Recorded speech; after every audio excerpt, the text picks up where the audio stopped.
Assalamualaikum warahmatullahi wabarakatuh. Salam sehat dan sejahtera untuk kita semua. Teman-teman sekalian, kali ini saya Dr. Sofia ingin sharing tentang vaksinasi COVID-19. Semoga materi yang saya sharing ini dapat bermanfaat untuk kita semua. Langsung saja kita mulai ke materinya ya. Vaksinasi COVID-19. Awalnya kita harus tahu dulu apa sih maksudnya vaksinasi itu.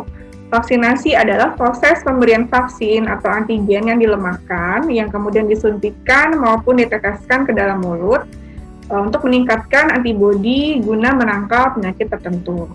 Nah, vaksin COVID-19 ini diberikan melalui suntikan intramuskular atau melalui otot selama frekuensi 2 kali dan pemberiannya setelah minimal 14 hari. Tujuan dari vaksinasi COVID-19 ini yaitu yang pertama untuk menurunkan kesakitan dan kematian akibat COVID-19. Yang kedua untuk mencapai kekebalan individu dan kelompok yaitu herd immunity yang akhirnya tujuannya untuk mencegah dan melindungi kesehatan masyarakat dan juga sistem kesehatan secara menyeluruh. Nah, pentahapan dari kelompok prioritas penerima vaksinasi ini untuk garis besarnya ada 2 gelombang ya, yaitu gelombang pertama periode vaksinasi Januari sampai April 2021 itu diperuntukkan untuk petugas kesehatan, petugas publik, juga lansia.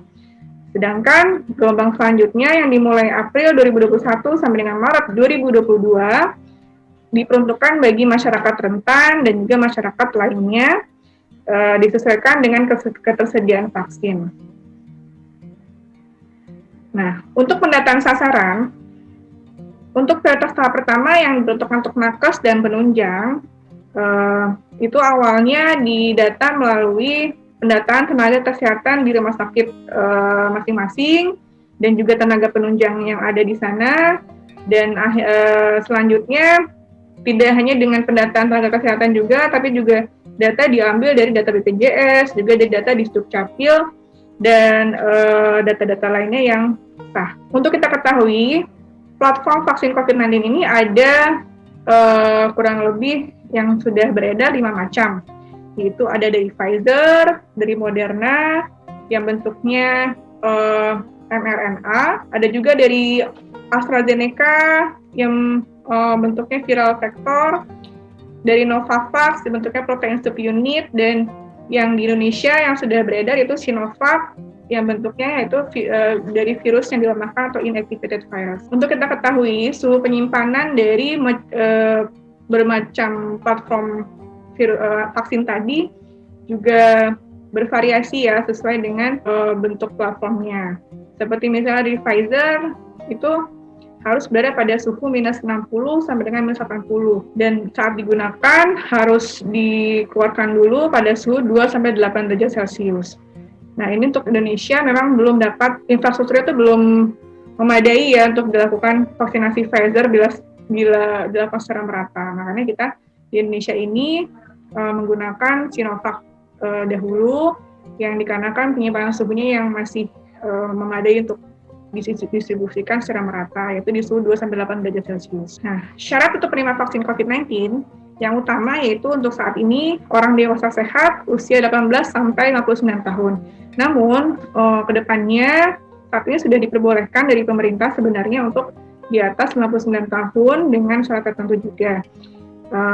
Namun, untuk distribusi di atas 60 tahun, di atas 59 tahun ini menunggu arahan sesuai dari dinas kesehatan terkait. Dan selanjutnya juga peserta vaksin tidak boleh memiliki riwayat tidak pernah positif COVID, tidak ada riwayat kontak erat dengan positif COVID, atau tidak berencana hamil atau tidak hamil dan menyusui, tidak ada riwayat penyakit-penyakit lainnya seperti penyakit autoimun, epilepsi, dan penyakit lainnya. Namun untuk penyakit-penyakit kronis misalnya seperti hipertensi, gula, kemudian jantung, bila terkontrol, itu masih diperbolehkan. Ini adalah alur pelayanan imunisasi COVID-19. Intinya ada 4 pos atau 4 meja. Yang pertama itu bagian pendaftaran, yang kedua bagian screening, anamnesa, penyakit-penyakit komorbid yang ada, kemudian yang ketiga bagian pemberian imunisasinya, dan yang keempat adalah pos pencatatan dan observasi 30 menit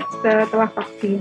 Ini adalah kartu vaksinasi yang didapat bila kita telah melakukan vaksinasi dan selama observasi 30 menit tidak ada reaksi kipi yang terjadi. Untuk kartu vaksinasi ini sebenarnya sudah cukup sebagai bukti kita telah melakukan vaksinasi. Ada juga yang peserta yang mendapat sertifikat vaksinasi dari Peduli Lindungi.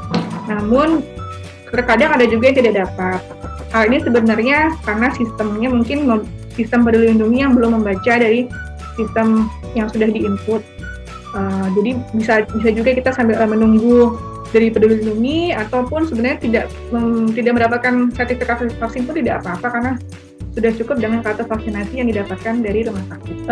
Ini kita beralih pada reaksi simpang vaksin atau KIPI, yang pada dasarnya tidak ada perbedaan mendasar KIPI vaksin COVID-19 dengan vaksin lainnya. Efek simpang vaksin COVID-19 ini memang tergantung dari jenis platform dan mereknya.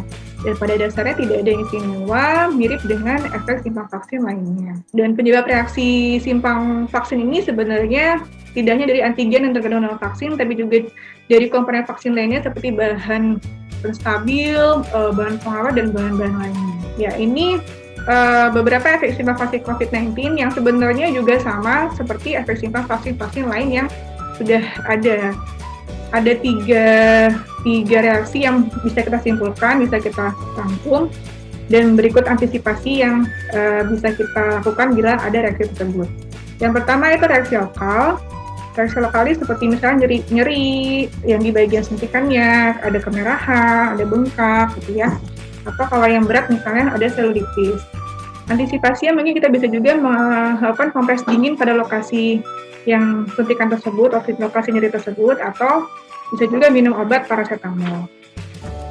Nah, yang kedua yaitu reaksi sistemik. Reaksi ini contohnya yaitu seperti demam, nyeri otot seluruh tubuh, nyeri sendi, sakit kepala, badan-badan rasa lemah, gitu ya. Nah, untuk antisipasinya kita bisa minum lebih banyak, menggunakan pakaian yang nyaman, kompres dingin juga bisa pada lokasi yang sakit gitu ya, dan juga minum obat paracetamol juga bisa. Nah, yang ketiga itu reaksi lainnya, misalnya ada juga yang mengalami urtikaria atau gatal-gatal atau bengkak di mata gitu ya, itu bisa juga dengan meminum obat anti alergi. Dan yang berat memang ada reaksi anafilaktik atau sampai sinkop atau pingsan. Nah, kalau memang reaksi anafilaktik atau sinkop pingsan ini terjadi, di setiap pelayanan vaksinasi saya sudah menyiapkan emergency kit untuk menanganinya, karena itu sudah prosedurnya yang ditetapkan dari pemerintah. Jadi mudah-mudahan sih tidak ada yang terjadi sampai seperti itu ya. Tapi kalau memang ada sampai terjadi seperti itu, memang untuk vaksin keduanya dia tidak boleh diberikan lagi. Ya, ini penelitian vaksin Sinovac yang ada di Bandung sebelum dikeluarkan vaksinnya ini, dilakukan vaksinasi secara menyeluruh. Jadi didapatkan kalau vaksin COVID Sinovac ini bagian besar adalah aman dan merupakan salah satu yang efek simpangnya terendah dibandingkan platform lainnya. Efek simpang yang timbul pun ringan hingga sedang saja, yaitu misalnya tadi kita sebutkan ada yang nyeri, ada pembengkakan sedikit di lokasi suntikannya, kemudian ada yang meriang, demam, kelelahan, atau nyeri otot. Dan untuk frekuensi efek simpang dengan derajat berat, seperti sakit kepala, gangguan lipid atau diare, itu hanya 0,1-1% saja. Kemudian efek simpang ini sudah diteliti tidak berbahaya dan dapat pulih kembali. Dan efek samping ini pun juga dialami pada subjek yang mendapatkan placebo atau mungkin vaksin, ya maksudnya vaksin yang bukan vaksin isinya gitu ya. Jadi hanya untuk pura-pura saja vaksin, tapi dibandingkan dengan yang benar-benar mendapatkan vaksin, itu sama saja efeknya. Mungkin tadi saya sharingnya tidak terlalu banyak, yang penting saya ingin menyampaikan take home message-nya atau pesan untuk teman-teman sekalian. Jadi, walaupun sudah divaksin pada COVID-19, namun protokol kesehatan tetap harus kita lakukan. 3M itu yang kita tahu, memakai masker, menjaga jarak atau tidak berkerumun, kemudian mencuci tangan, itu tetap harus kita lakukan ya, karena itu memang poin penting sebenarnya untuk pencegahan COVID-19 di samping vaksin COVID-19 ini. Terus yang kedua, reaksi KIPI atau reaksi simpang vaksinasi COVID-19 itu bisa berhubungan, bisa juga tidak berhubungan. Jadi jangan takut, kita harus tetap berpositif thinking, karena secara penelitian pun ternyata tidak banyak efek simpangnya, dan kalau ada pun hanya ringan sedang saja.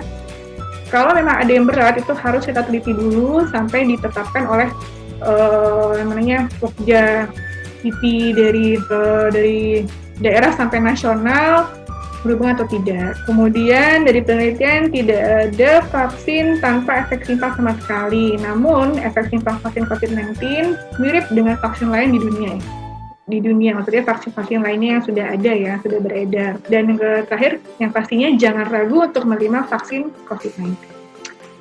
Ya, sekian dari saya. Semoga yang sedikit ini dapat bermanfaat banyak untuk teman-teman sekalian. Sekali lagi jangan ragu untuk melakukan vaksinasi COVID-19 yang gunanya tidak hanya untuk diri kita sendiri, tapi juga untuk orang lain yang membuat kita sehat, juga tidak menularkan sakit kepada orang lain, dan mudah-mudahan menyehatkan seluruh masyarakat di Indonesia. Terima kasih.